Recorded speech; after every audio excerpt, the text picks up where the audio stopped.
Avancée de la mer, désertification, quelques conséquences du réchauffement climatique.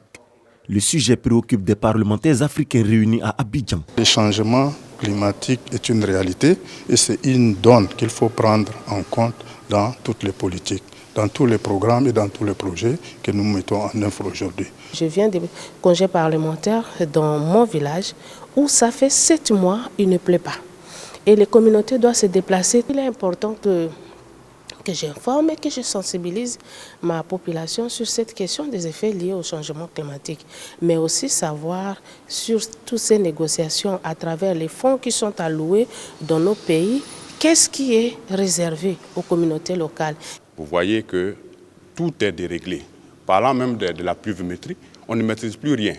Alors donc, il est important que les parlementaires africains unissent leurs forces. S'unir afin d'harmoniser les initiatives contre les effets dévastateurs du changement climatique. L'engagement des parlementaires bénéficie du soutien du groupe africain d'appui aux experts négociateurs, AGNES.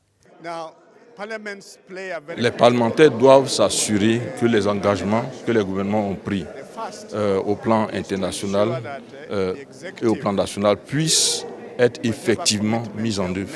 Ils doivent faire en sorte que les dotations budgétaires nécessaires pour pouvoir lutter contre le changement climatique puissent être effectivement approuvées. Et ils doivent s'assurer que tout ce qui sera fait a un impact réel sur les populations. Les assises d'Abidjan pourraient être le point de départ pour de nouvelles décisions des parlements africains. Les engagements sont pris par nos gouvernements. Et c'est par la suite que ces engagements-là sont présentés au Parlement. Mais au moment des négociations, les parlementaires ne sont pas là.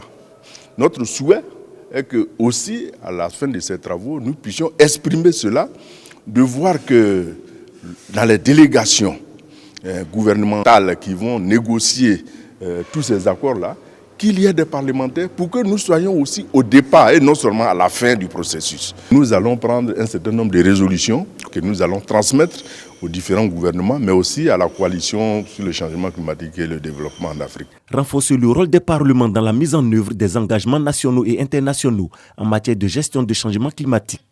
C'est le thème de ces travaux qui se tiennent sur 3 jours avec la participation d'une quarantaine de parlementaires membres des commissions en charge des questions environnementales.